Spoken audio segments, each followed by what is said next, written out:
Health and Safety Administration.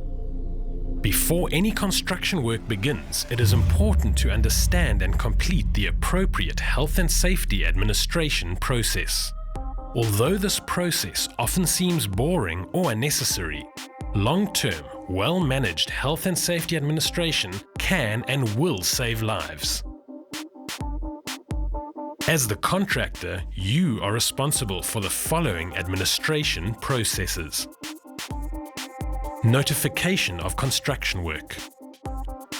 You must always notify the Provincial Director of the Department of Labour in writing before carrying out any intended construction work. You must keep proof of this notification on site for the entire duration of the project. Draft regulations stipulate that the client will have to apply for a permit to perform construction work. The permit application will replace the notification of construction work. Copy of the Occupational Health and Safety Act. If you have 5 or more persons in employment, it is required for you to have an updated copy of the Occupational Health and Safety Act and applicable regulations available on site. It is important to make sure that the Act and regulations are readily available on your site for perusal by the employees. Registration and Compensation Insurer. This DVD series will highlight the many hazards that can potentially lead to accidents and deaths on your site. Because of this, you must ensure that your contracting company is registered with either the Compensation Commissioner or with the Federated Employers Mutual Assurance, FEM. Together with being registered by FEM or the Compensation Commissioner, it is also necessary for you to obtain a letter of good standing. This letter will provide written proof that all employees are covered and will be compensated for in the event of an accident on the site. Paying for injuries can cripple your company, and it is essential for you to have this administration in place before starting any construction work. Health and Safety Plan. You, the contractor, must develop a site-specific health and safety plan for each of your projects. Ensure that you base this plan on the client's health and safety specifications. This plan must address the on-site hazards and must include all safe working procedures to mitigate, reduce, and control these hazards. You must then ensure the client is given the site-specific health and safety plan for examination. The client must approve the plan before continuing with its implementation. Once the plan has been approved, relevant sections of the plan must then be provided to all subcontractors involved. Verify that all subcontractors have developed their own specific plan using this information provided. Monthly audits must then be done on all subcontractors to ensure that they have implemented their plans correctly and effectively. Hazard identification and risk assessments. The most important component of any health and safety program is hazard identification and risk assessment. Before any construction work begins, make sure you, the contractor, initiate a risk assessment. This risk assessment must be performed by a competent person who has been appointed in writing. Make sure this assessment is revised during the construction process. The risk assessor that is appointed must identify all risks and hazards associated with the work, and after which, perform an analysis. He must also compile a documented plan of safe work procedure to mitigate, reduce, and control the risks and hazards. It is then the responsibility of the contractor to ensure that the plan is monitored and reviewed as the project progresses and as new risks arise. The contractor must also ensure that all employees are informed of the hazards and trained in the safety procedures before any work is performed. Assigned duties. The CEO is ultimately responsible and accountable for the health and safety of all persons on site and must ensure that the duties of the employer are discharged as stated in the Occupational Health and Safety Act.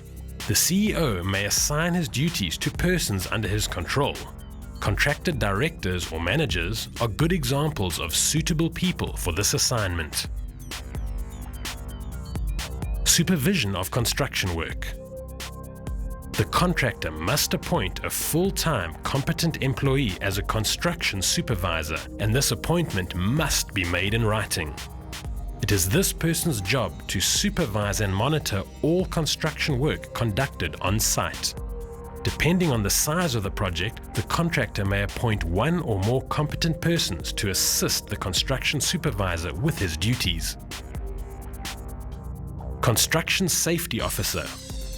Having considered the scale, degree of likely encountered dangers, or accumulation of risks and hazards on site, the contractor may employ a full-time or part-time safety officer. The safety officer's job is to assist in controlling all safety-related aspects on site. This appointment must also be made in writing. Health and safety representatives. The contractor and the employee's representatives must consult regarding the arrangements and procedures for the nomination or election of the health and safety representatives. Contractors that employ more than 20 workers must designate at least one health and safety representative in writing for a specific period and area. Make sure that one additional health and safety representative is appointed for every additional 50 employees that you have employed or part thereafter. The health and safety representatives may inspect the area for which he or she has been appointed and thereafter report findings to a supervisor, either verbally or in writing. It is important for the contractor to then act on the health and safety representative's reports. This communication is vital and very important when trying to achieve and maintain high health and safety standards. Health and safety committees. The contractor must establish a health and safety committee where 2 or more health and safety representatives have been designated. These designated health and safety representatives will then be members of the safety committee. Always remember, the number of persons nominated by an employer as his representatives may not exceed the number of health and safety representatives nominated by the employees or their representatives. The contractor must appoint all members of this committee in writing, and once the committee is established, it's important that they meet regularly. The minimum requirement for this is that the committee meets at least once every 3 months. The committee must discuss the health and safety representatives' reports, examine any incidents and accidents that have occurred on site, and thereafter make recommendations to the contractor to improve health and safety standards on site. Minutes must be kept of these meetings, and these must be endorsed by both the chairman and the contractor. Agreement with mandatories or subcontractors. The contractor must enter into a written agreement with all subcontractors regarding the site's specific health and safety requirements. This agreement must contain arrangements regarding first aid, health and safety representatives, as well as health and safety committees. The contractor must appoint all the involved subcontractors in writing, and a list of these subcontractors must be displayed on site. The contractor must obtain proof from all subcontractors stating that they are registered with either the Compensation Commissioner or FEM. The subcontractors must also provide the contractor with a letter of good standing. The subcontractor must make available to the contractor a health and safety file containing all of his or her supervisory appointments, inspection registers, as well as safe working procedures. First aid and facilities.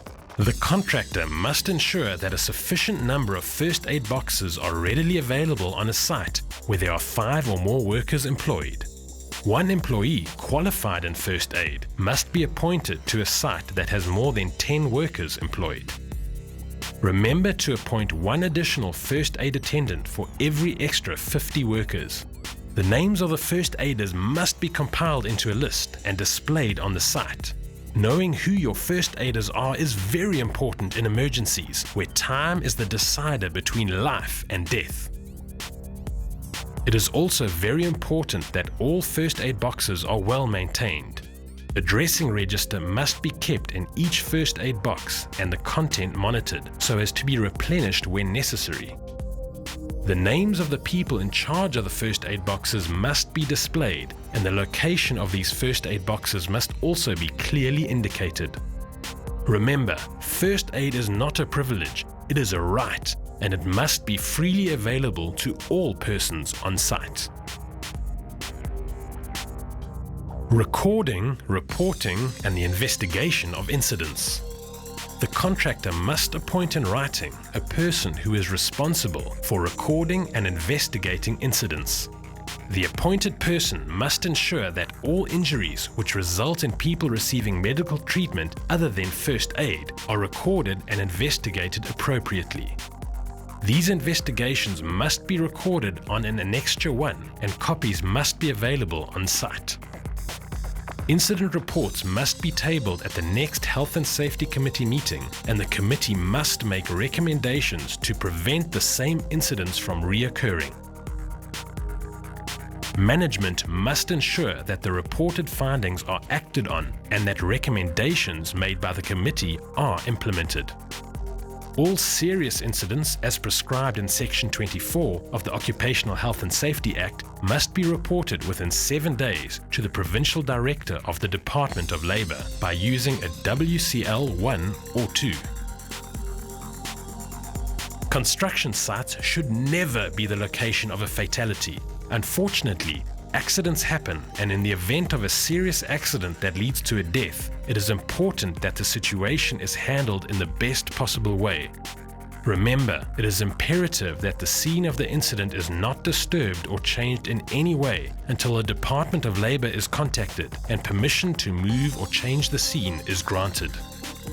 Fatalities on site are unnecessary, and together with well-maintained administration and execution of effective health and safety strategies, contractors should never have to deal with their sites being responsible for the loss of life.